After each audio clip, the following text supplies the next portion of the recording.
अस्सलाम वालेकुम। मैं हूं फैसल मोहम्मद और आप देख रहे हैं हमारा YouTube channel views of Faisal Mohammad. सूरत हाल गंभीर हो रही है पाकिस्तान में भी और पाकिस्तान से बाहर भी। कल रात तमाशे होते रहे हैं पाकिस्तान में भी और बाहर भी। पहले पाकिस्तान को डिस्कस कर लेते हैं थोड़ा सा। कल रात जो तमाशा हुआ वो सारी दुनिया में इंतहाई अफसोस और शर्म के साथ देखा गया। गो के हमारे यहाँ पाकिस्तान के मीडिया पे तो कोई उसकी इतनी ख़ास कवरेज नहीं हुई, लेकिन शायद ग़ालिबन इदारे ये समझते हों या हुकूमत ख़ास तौर पे ये समझती हो कि शायद वो अपने मीडिया को बंद करके सारी दुनिया को सूरत हाल से अंधेरे में रख सकते हैं, तो ऐसा कुछ नहीं है। रात जो कुछ हुआ आपने देखा, सारे मीडिया पे आप देखते रहे और लेकिन आपको पता लगा कि अचानक फिर गिरफ्तारियाँ शुरू हुई और जो कुछ हुआ, अगर आपने हमारा परसों का और कल का अगर वीलॉग आपने देखा हो तो हमने कहा था कि ये जो जलसा हुआ है इसके बाद जो है गिरफ्तारियां होंगी ज़रूर। जियो फेंसिंग के हवाले से भी मैंने आपको बताया गया था और सारी बात हमने आपको बताई थी। अब चलते हैं जो रात जो कुछ हुआ उसकी बुनियादी तौर पर वजूहात क्या थी।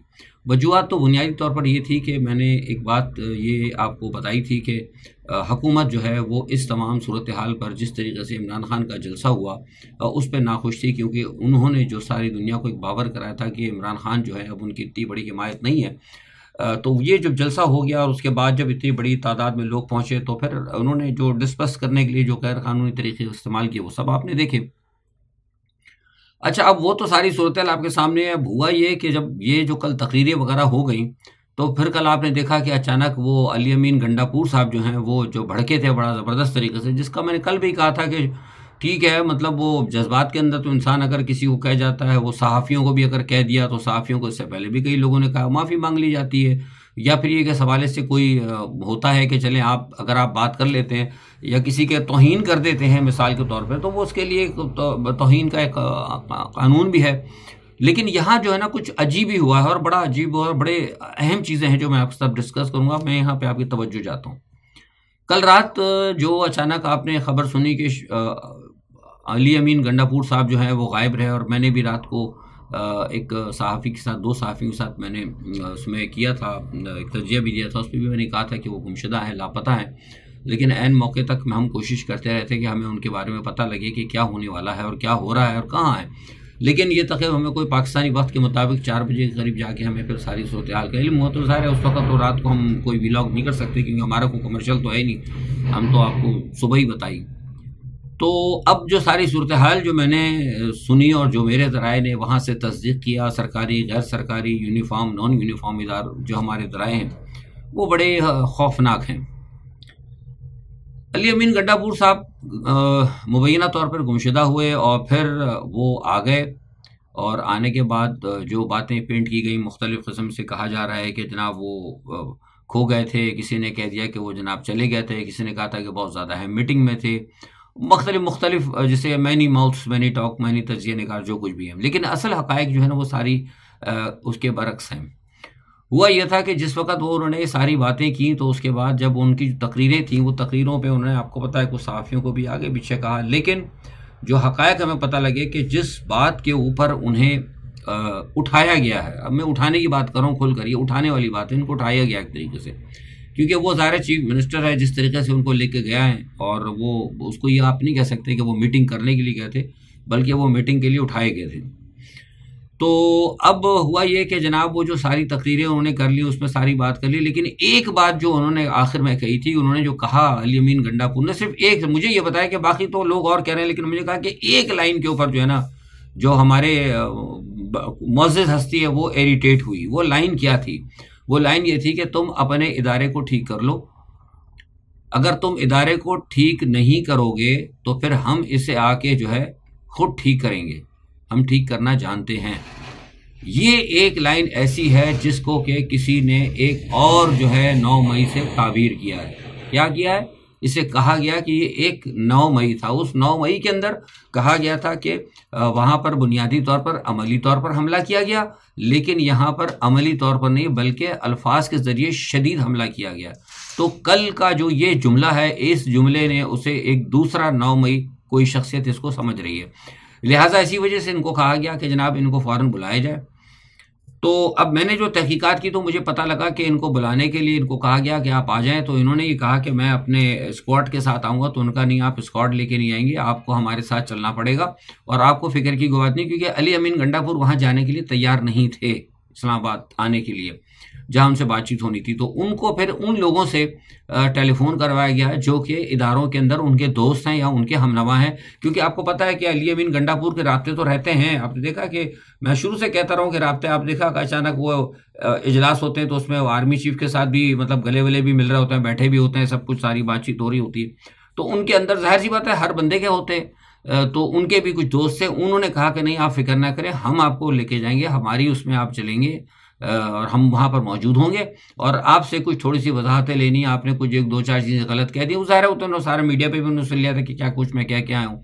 तो वो ये समझ रहे थे कि शायद जो उन्होंने जिस तरह आगे पीछे बात की है थोड़े सहाफ़ियों की और थोड़ी जो धमकियाँ शमकियाँ लगाई हैं उस मसले के ऊपर। खैर अलक़िस्सा मुख्तसर ये कि वो एक आध घंटे बहस और मुबाहिस के बाद वो राज़ी होकर वो उनको उनके साथ लेके चले गए। लेकिन मुझे बताया गया जब वो गए तो उनको ले जाने के बाद वहाँ पर उनको बैठाया गया और बैठाने के बाद जो लहजा था बताया कि वो बड़ा दुरुस्त था और बड़ा इंतहाई सख्त था। और उनको कहा गया कि जनाब मसला ये है कि आपने जो बात की है ये बहुत गलत है और आपको इस हवाले से जो है ना आपने ये बात क्यों कही। उस पर खैर उन्होंने माज़रत वगैरह भी की। तो उन्होंने कहा कि नहीं आपने अब जो है ये जो बात आपने की है ये इसकी माज़रत कबूल नहीं होगी और आप जो है ना इसके लिए आपको इसकी सज़ा जो है आपको भी भुगतनी पड़ेगी और आपके हो सकता है कि इसके असरात जो हैं आपके चेयरमैन के ऊपर भी आए। तो फिर उन्होंने कहा कि भाई मसला जो अब तरीक़ेकार होता है कि भाई वो ठीक है, वो गलती हो गई, आपको पता एक तरीक़ेकार होता है कि जनाब आपको पता है जलसा था और ये था, लोगों को जमा करना था, आपको मालूम है। फिर उनको बताया, उनको मालूम है ज़ाहिर है कि कौन कौन पसे पर्दा एजेंसीज के साथ मिले। वहाँ उन्होंने फजलुर रहमान का 2-3 लोगों का जो मैं नाम नहीं ले रहा उन लोगों का दिया हवाले कि भाई ये भी तो आपके साथ हैं और आपको बुरा कहते हैं। एक मिली जुली वहाँ में अंडरस्टैंडिंग जो होती है। उन्होंने कहा वो सब कुछ सही है लेकिन आपने ये जो कहा है ना, जो धमकी दी है कि तुम अपने इदारे को दुरुस्त कर लो वरना हम आके इसे दुरुस्त करेंगे। तो उन्होंने कहा कि ये जो है ना ये लफ्ज़ जो है ना सीधा सीधा फ़ौज के अंदर बगावत पैदा करने वाली बात है और ये आपने बहुत गलत बात की। और यही एक लाइन है जो कहते हैं, उन्होंने कहा कि ये भी आपने गलत कहा ISPR को, आपने ISPR को धमकी ली, लेकिन चलो ठीक है वो भी काबिल बर्दाश्त है, लेकिन ये जो आपने कहा है ना ये आपने बराह रास्त जो है ना आपने जो है मतलब जो है अहम शख्सियात है और दिफाई इदारा उसको धमकी दी और इसलिए हम इनसे जैसे मैंने कहा ना वो कहते हैं हमारे नज़दीक ये कि 9 मई है। खैर बहरहाल अब उनको फिर वहाँ इनके साथ जो बातचीत की गई वो अब सारा तो मुझे नहीं पता, लेकिन जो कुछ लोगों ने मुझे बताया कि उनको मतलब जिसे कहते हैं कि समझाया गया और समझाने का ये नहीं रहा कि अच्छा भाई ऐसा नहीं करना, बड़ी गलत तरीके से समझाया गया। उनको धमकियाँ भी दी गई और उनको बताया गया कि तो उनके सारे वेयर अबाउट्स, उनके सारी चीज़ें उनको बता देंगे कि कितनी ताकत आपके अंदर है, क्या कुछ है। तो या दूसरे अल्फाज में जैसे हमारे लोग कहते हैं कि उनका सॉफ्टवेयर अपडेट जो कहते हैं कि आजकल एक चला कि सॉफ्टवेयर अपडेट, तो हमारे इदारों ने उनका सॉफ्टवेयर अपडेट किया। अब होना ये था, मैंने जब उनसे पूछा तो मैंने कहा कि यार अगर ये बात करनी थी तो इसको इसी तरह ही कर लेते, लेकिन बताया गया कि ये करना बहुत कुछ था। जैसे मैंने आपको कल कहा था कि हो सकता है गवर्नर आज आ जाए या इनकी हुकूमत ख़त्म हो जाए, ऐसा भी हो सकता है। हुकूमत इनकी शायद हो सकता है कुछ दिन बाद ख़त्म हो जाएगी, लेकिन ये कल होना था, लेकिन क्यों नहीं हुआ उसकी वजह यह है कि उनको अब ये कहा गया कि अगर आपने जाकर बाहर कोई बगावत की बात की या कोई मसला किया तो फिर आपके साथ जो कुछ होगा और वो फिर हम आपको बता चुके कि हमारे में इतनी ताकत है, हम आपको यहाँ से वज़ीर आला के बतौर वज़ीर आला आपको यहाँ से उठा के लाएँ, हम आपको वहाँ से आपकी हुकूमत भी ख़त्म करेंगे और फिर उसके बाद जो है आपका ट्रायल भी फ़ौज के अंदर होगा, क्योंकि आपका ये जो जुमला है ये इंतहाई ख़तरनाक है, ये इदारों के अंदर बगावत फैलाने के मतरादिफ है। और आप जो हैं अपने जिसे कहते हैं ना जो जिसके लिए आप काम कर रहे हैं अपने चीफ के साथ, बानी के साथ, आपका भी हशर जो है उनका होगा और आप भी फौजी अदालतों में जा सकेंगे। बहरहाल उनको सही तरीके से फूंपा किया। अब प्लान जो उनका शुरू में था, कल दोपहर तक जो प्लान था वो ये था कि इन्होंने इस्तीफ़ा ले लेना था और इस्तीफ़ा लेके, या पहले तो बात थी कि फौरी तौर पर क्या कहते हैं कि गवर्नर आज नाफिज कर दिया। मैंने कल बताया भी था कि इस हवाले से कुछ कुंडी साहब की और मुझे खबर दी गई थी कि जरदारी साहब की कुछ हुई है बातचीत आगे पीछे, लेकिन जरदारी साहब कहीं ना कहीं थोड़ा सा वो चाहते हैं कि यार कोई गैर जमहूरी काम नहीं, क्योंकि उनके अपने कुछ मुल्क से उनको मोहब्बत है, उनके अपने कुछ मामला हैं। तो बहरहाल करना कराना ये हुआ। लेकिन एक बात जो है ना, जो मेरा ख्याल है वो इसलिए इनके साथ फौरी तौर पर ज्यादती नहीं की गई या असेंबलियां नहीं तोड़ी गई या इनको मतलब जैसे कहते हैं कि फौरी तौर पर इनसे जबरी इस्तीफा नहीं लिया गया, क्योंकि अगर ये जबरी तौर पर ख़त्म कराते तो मुझे लगता है कि पख्तूनों की तरफ से एक बड़ा रिएक्शन आ सकता था, जैसे कि खबरें आ रही हैं। और मैं आपको पहले भी बता चुका हूं कि जो इस वक्त जो हमारे बॉर्डर्स के ऊपर जो सिचुएशन है, यानी केपी के अफगानिस्तान के बॉर्डर के ऊपर जो हम इस वक्त तालिबान से हालत जंग में हैं, मैंने आपको रात को भी कहा था कि हम हालत जंग में हैं। ऐसी सूरत के हाल के अंदर अगर ये फौरी तौर पर, ये कुछ लोगों ने अंदर से मुझे बताया गया, कुछ लोग जो हैं उनके बकौल उन्होंने कहा कि वहाँ पर ये फैसला फौरी तौर पर किया गया इदारों के अंदर कि अगर हमने फौरी तौर पर इनके खिलाफ कुछ सख्त बड़ा इक़दाम किया तो फौरी तौर पर हो सकता है कि इसका रिएक्शन जो है पख्तूनख्वा के अंदर आए, पख्तूनों की तरफ से आए, क्योंकि खबरें तो सोशल मीडिया पर तो चली रही थी, आप सुन ही रहते सारी चीज़ें। तो वो तो एक एक चीज़ सरकार मॉनिटर करती है, हुकूमत भी मॉनिटर करती है। तो उन्होंने कहा कि ऐसे मौके पे अगर इस तरह की कोई बात की गई तो फिर ये फौरी तौर पर बहुत बड़ा रिस्की होगा, क्योंकि इस वक्त जो है मामला जो है ना ख़तरनाक है। और हमारे पास जो है ना बॉर्डर पे इस वक्त हमारी जो है वहाँ पे लड़ाई हो रही है, और वहाँ पे आपको पता है कि जो तालिबान है वो भी बुनियादी तौर पर पश्तो स्पीकिंग है। तो बैनुल अक़वामी सतह पर जो मामला है उस पस मंज़र के अंदर जो है इनको फौरी तौर पर डरा धमका कर और इनका जो से कहते हैं ना सीधे अल्फाज में कि सॉफ्टवेयर अपडेट करके इन्हें छोड़ दिया गया। तो ये बहरहाल एक सूरत हाल है। लेकिन जैसे मैंने आपसे कहा कि वो जो कुछ फिर अच्छा हुआ पार्लियामेंट के अंदर, जो कुछ हुआ पार्लियामेंट में, आपने देखा कि रात को फिर वो पार्लियामेंट में भी घुस गया, क्योंकि ये बहुत बड़ा प्लान था उनका। पार्लियामेंटेरियन को ऐसे इन्होंने नहीं पकड़ा, इनका प्लान था पूरा पार्लियामेंट के अंदर घुस गया। आप देखिए कि पार्लियामेंट के अंदर बाकायदा एक हमारा आइन है, आइन एक तकद्दुस ने दिया है पार्लियामेंट को, वो पार्लियामेंट का तकद्दुस भी बर्बाद हुआ सारा। आपने देखा किस तरह घुसे, रात को जाके पकड़ के जिस बदतमीजी के साथ लेकर आए, सारे जो है बराबर में हमारे सारी दुनिया देख रही थी, सबको पता लगा। तो ये बात तो आप मान लें कि पाकिस्तान के अंदर, जैसे शुरू से मैं कहता हूँ कि पाकिस्तान में आइन और कानून कुछ नहीं है। पाकिस्तान में आइन भी वही है जिसके पास ताकत है, पाकिस्तान में कानून भी वही है जिसके पास ताकत है, और पाकिस्तान में दीन भी वही है जिसके पास ताकत है। ये मैं सही आपको बात कर रहा हूँ। अगर जिसके पास ताकत है वो आपको दीन पर भी अमल दरामद करा दे, वो कहेगा कि आपने ये दीन है, आपने शरीयत मोहम्मदी को छोड़कर आपने शरीयत फलानी करनी, तो लोग वही भी शायद करने लगे, क्योंकि हम जो है बर्बादी के इस मौके, इस नहज के ऊपर हम पहुंच चुके हैं। ये मैं देख रहा हूँ, ये मेरा तजिया माइट भी हो सकता है रॉन्ग। तो सूरत हाल जो है असल में कल बहुत कुछ होना था रात को, हो सकता था गवर्नर आज भी नाफिज हो सकता था कि रात को उनको गिरफ्तार कर लिया जाता और बहुत कुछ होता था। लेकिन ड्यू दी सिचुएशन ऑफ पाक अफगान बॉर्डर, इस मामले को सिर्फ धमकियों तक, धौंस तक और एक दो चार लगा करना, क्या कहते हैं पंजाबी में कुसुन, तो वो मामला जो है वहाँ उनको खामोश कर दिया गया है। क्योंकि हाकी जो है ना इस वक्त जो हकीकत के अंदर जो अगर आप देखें तो हालात इस वक्त ख़राब है।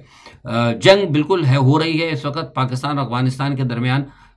2 टैंक्स जो हैं तबाह किए हैं, और तकरीबन को आज भी कल रात मुझे बताया गया है कि 11 या 12 के करीब जो है उसके अंदर हलाकतें हुई हैं तालिबान की।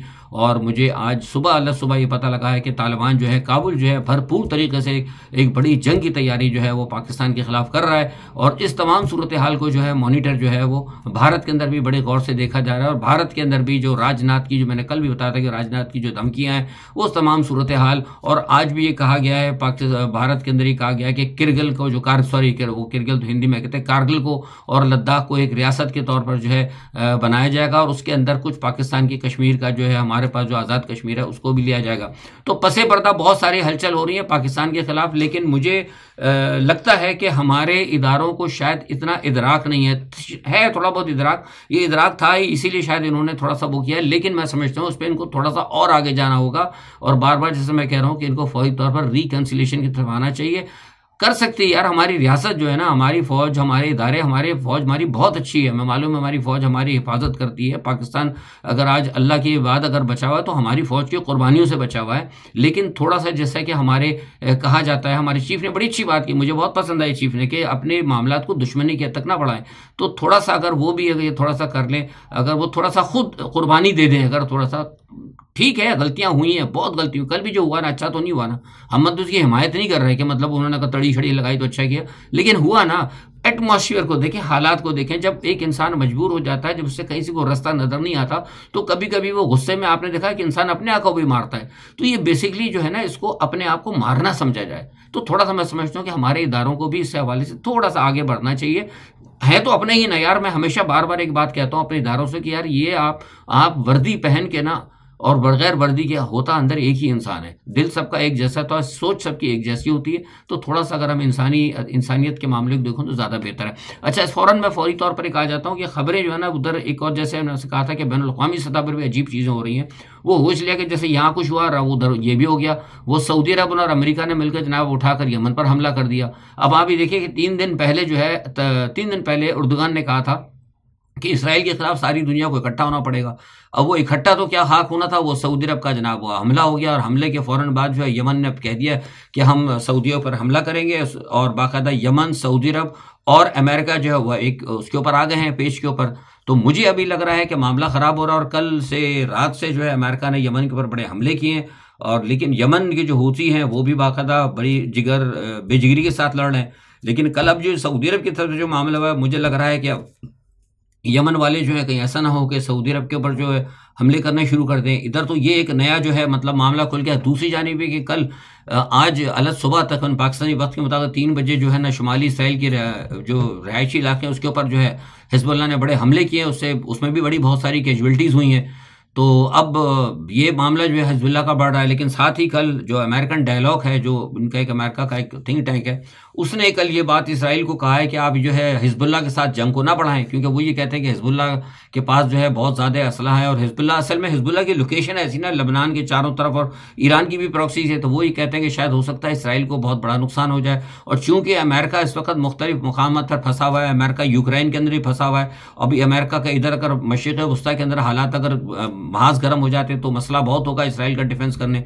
तो लिहाजा उन्होंने इसराइल को ये कहा है कि अभी फौरी तौर पर हिजबुल्लाह से बराह रास्त जंग की तरफ ना जाए, क्योंकि अभी तक मैं आपको बता रहा हूँ कि हिजबुल्लाह तकरीबन 1800 से ज़ायद जो है ना वो जो रॉकेट्स जो है वो इसराइल के ऊपर इस्तेमाल कर चुका है। और मुझे ये बताया गया है कि अभी भी लाखों की तादाद के अंदर जो है ना हिजबुल्लाह के पास ये रॉकेट्स मौजूद हैं, और लॉन्ग रेंज रॉकेट भी मौजूद है जो कि इसराइल के अंदर बिल्कुल डीप इसराइल के अंदर जाके पेनिट्रेट करके जो है हमले कर सकते हैं कामयाबी के साथ। और वो अभी तक उन्होंने इस्तेमाल नहीं किए। तो शायद गालिबन हो सकता है कि इसी चीज़ को देखते हुए जो अमेरिकन डायलॉग हैं उनकी तरफ से ये बात आई हो। अच्छा, एक चीज़ और इसमें यहाँ ये भी आ रही है कि गुज़िश्ता रात यूक्रेन ने जो है मतलब पाकिस्तानी वक्त के मुताबिक गुज़िश्ता रात जो गुजर गई है, यूक्रेन ने मास्को पर बड़े हमले किए हैं, और तकरीबन 150 ड्रोन के साथ उसने मास्को के अंदर हमले किए हैं।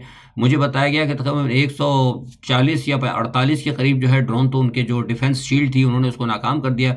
लेकिन 4-5 जाकर गिरे हैं, लेकिन कोई बड़ा नुकसान नहीं हुआ। लेकिन यह है कि प्यूटन ने इस तमाम चीज़ों को वो समझ रहे हैं कि तमाम जो मामलात हैं, जिस तरह वो खामोशी के साथ और जो सर्दियों का इंतज़ार कर रहे हैं, या जो उनकी स्ट्रेटेजी है, जाहिर सी बात है हमने पूछने की कोशिश की तो लोग तो यही कहते हैं कि भाई उनकी स्ट्रेटेजी पता नहीं, ज़ाहिर स्ट्रेटेजी तो हमसे नहीं बताएंगे।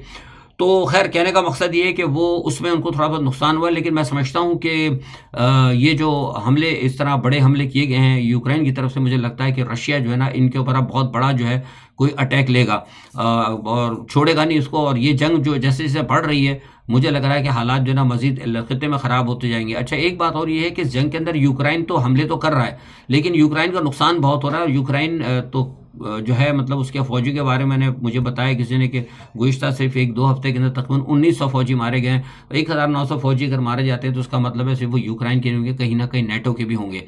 तो ये सारे मामला जो है ना इस वक्त इस्लामी दुनिया के अंदर भी बड़ी तेज़ी से चल रहे हैं। उधर दूसरी जानिब इसराइल के जो है हमले वहाँ जारी हैं, गज़ा के ऊपर जो है हमले मुसलसल जारी हैं। और कल गुज़िश्ता 24 घंटे के अंदर तकरीबन को 72 अफराद और शहीद हुए हैं। तो ये सारे मामला जो है ना दुनिया के अंदर, ये मैंने नया मैं आपको ट्विस्ट बताया था ना कि जो नया ट्विस्ट आ गया ना कि एक तरफ तो उर्दुगान इनको इकट्ठा करने की कोशिश करते हैं, तो दूसरी तरफ ये काम शुरू किया, बहुत बड़ी तफरीक हो गई। अब अगर सऊदी अरब अगर हमले कर रहा है यमन के ऊपर, और यमन अगर फिर सऊदी अरब पे हमले करेगा, तो आपको सोचना होगा कि यमन को तो सपोर्ट बिलाशुबा ईरान कर रहा है। तो इसका मतलब है कि ईरान और सऊदी अरब का फिर दोबारा क्लैश होगा।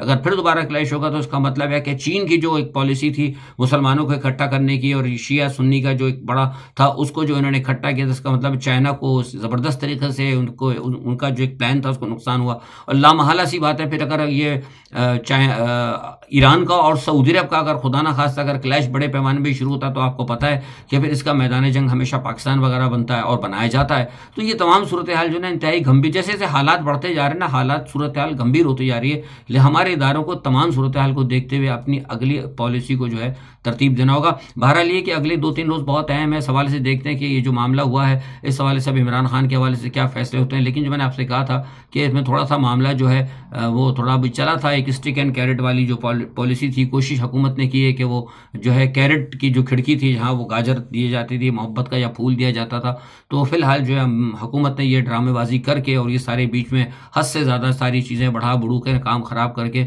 वो किसी तरह वो खिड़की को फिलहाल बंद करने में कामयाब हो गई है। लेकिन मुझे लगता नहीं है कि हालात जो है इस्टेब्लिशमेंट भी देखेगी, कौम का मिजाज भी देखेगी, सूरत हाल भी देखेगी, और हो सकता है कि उसके बाद मामला कहीं ना कहीं से दुरुस्त हो जाएं। आज के लिए इतना ही। अपना बहुत ख्याल रखिएगा। अल्लाह हाफ़िज़।